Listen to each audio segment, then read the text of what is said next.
Hello, I'm Barbara Peters. Welcome to this episode of the Criminal Calendar. I've just realized that our guest today, Charlaine Harris, started publishing, well, she actually published her first book in 1980, but the career part that I'm familiar with started at the same time I opened the Poison Pen. That's a very strange thing to reflect on. We've had similar careers. Well, we've walked along together we have. all this we time. Have. And you know, I was really thinking how interesting it was because I've loved everything that you have written. And I can remember when your first mystery that I read, which was Real Murders, came out in 1990. It was from a very small publisher. It was Walker, which has since quit publishing mysteries at all. Then Janet Hutchings, who is now editor at Ellery Queen Mystery Magazine, was the acquiring editor at Walker. So she was the one who actually started me, and she remains a good friend of mine to this day. She's really had a fine eye, I think, and Walker had the luxury of doing some intelligent, maybe smaller scale books because they weren't trying to publish books for like 100,000 readers. No, well, they certainly weren't, and they had those infamous three-color covers. They were awful, weren't they? Were awful. They might be good colors and they might be bad colors, but you got three and that was it. You're absolutely right. I forgot. The packaging was not an essential part of their program. Oof, they were terrible. Not like today, and look at this. Absolutely. Isn't that gorgeous? It is. I'm so thrilled, and I love the glitter. I love the, you know, it's just a thrill. This is glitter. You can't really tell, but if you were to run your hand over the book right there, it's three-dimensional. It is. Lisa DeSimone does all my covers now. She's doing the reissues of the Aurora Teagarden books and the reissues of the Lily Bard books. So I'm just very lucky to have a really talented artist who really interprets me well. You really are, and it does give a series identity, you know, to have that kind of imagery, which I think your earlier books didn't. That's putting it very kindly.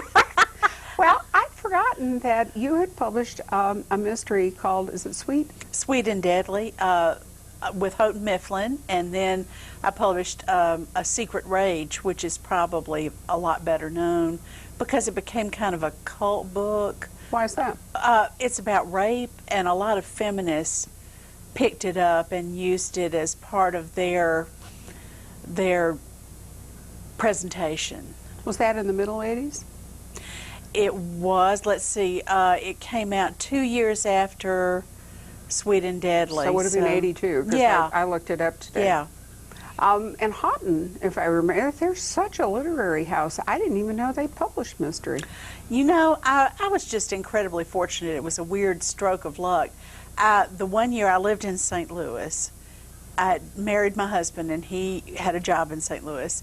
And I took a creative writing class at University of Missouri St. Louis, and that 1 year Shannon Ravenel was teaching the class. Yeah, at that time she was married to a guy who was going to med school in St. Louis. So she had retired from Houghton Mifflin then. It was before she started Algonquin Press.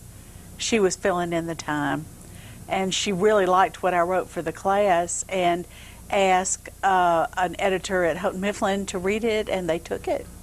I think they might have taken it in part because nothing you've ever written didn't have some literary quality. And I mean, it was almost like, well, I love the Southern vampire thing that they apply to this, and maybe we'll talk a little bit about what that actually means. But I went back to look to see that in Sweet and Deadly you had a reporter named Catherine Linton in Lowfield, Mississippi. Mm-hmm. So you were like as deeply Southern right there as... Well, I can't be anything. I can't be anything else. I can't do Yankee. Where are you from? I'm from Tunica, Mississippi. Oh, so this was that. See, I keep thinking Arkansas because that's where you live now, but you were actually... I'm born and bred in the Delta. Okay, so it wasn't unusual for you to have a reporter busting, but it was several murders in that first book. Yes, several. I can't remember how many, but my philosophy has always been if the action gets slow, kill somebody else. So there were probably at least 3 or 4. Well, you know, the Real Murders was much more in the whole Aurora Teagarden with the librarian, and she's, what, 28, and she lives in Lawrencetown. Is that supposed to be a suburb of Atlanta? Yes, it is. A suburb that's being engulfed by Atlanta to the horror of the residents. And she's got a collection of bridesmaids' dresses. You know, she just wants what every woman wants. and yet she's not quite every woman, and it keeps eluding her. So that was the start of your actually writing a mystery series, A Real Yes. Murder. Yeah, I was very astonished when they said, well, you could write more books about her, and I'm going, sure, of course I could. Well, your first two didn't have a continuing. Right, no, and that would have been hard to do, but with Aurora, it just seemed easy to think about writing more books about her. And you kind of used that same, because if I remember right, she belonged to I assume, a discussion club. Yes. Called the Real Murders Club? Yes. So she was kind of a maverick anyway. Not too many people want to belong to a group that talks about old true crimes. Well, that's right. They weren't reading mysteries. They were actually discussing real events. Right, right. That's the hook of the book, I guess. And then one of them turns up, or somebody turns up dead, and the question is, Yeah. was it because of what they were talking about, or the crime reflected? The crime reflected what they were going to talk about at that meeting. I mean, they're staged to look like an old murder case. Right. And of course, since she's a librarian, you sort of pitched it to a particular market I segment. did. I did. One of my few conscious decisions in marketing, I thought, librarians like books. Why don't I write a book about a librarian? Very simple thought. But my mom was a librarian until she retired, and my sister-in-law was a librarian. So it seemed like a pretty good idea, and I felt like I could use them for resources. Well, it was a good idea. It was a lot of fun, and then you came right back with a bone to pick, and you changed Aurora's life in that book. I did. She inherited a lot of money. I thought it was about time something delightful happened to her, and I thought, at the time I was a mom with little kids, and I'm thinking, what's the most fun thing you can think of? And I thought, a lot of money would be great. So I had someone she didn't even really have to mourn for. What was she, a friend? A friend, just a friend, an older friend who had been in the club and had left Aurora the money because she wanted to make a difference in somebody's life. Which she obviously did. But you also, at this master stroke, allowed Aurora to have the freedom to go off and sleuth without having to worry about whether she was actually making a living, right? Yes, that was another consideration. I thought, she can't go to the library every day. She's got to have more time on her hands. So that was another reason. And then what happened? Her life became interesting.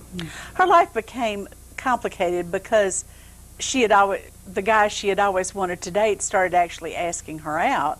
And it turned out not to be as much fun and uncomplicated fun as she thought it would be. She forms a relationship with a policeman. That doesn't really work out. And then she suddenly gets hit in the stomach with love at first sight, which is, an absolutely dreadful, dreadful syndrome. But everybody should go through it once. I guess. It's exciting, degrading, exhilarating. Exactly.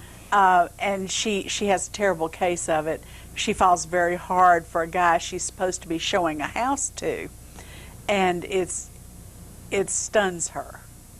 And then you carry on, and she eventually gets married, and then eventually, if I remember right, you kill him. I do. You're so heartless. I am, but there's a little story behind that. People still come up.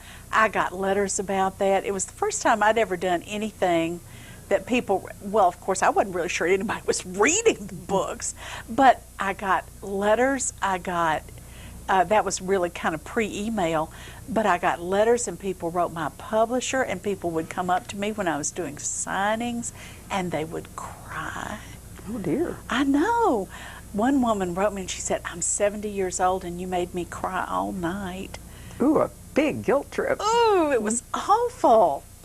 I didn't expect that, but I wanted to kill him a lot earlier. My editor then, Suzanne Kirk at Scribner's, wouldn't let me because he was such a popular character. And then when I switched to Went to St. Martin's. I went to St. Martin's and had Kelly Ragland, and she said, oh, sure, go on and kill him if you want to. Well, Kelly's younger, more callous. Yes, I know her well.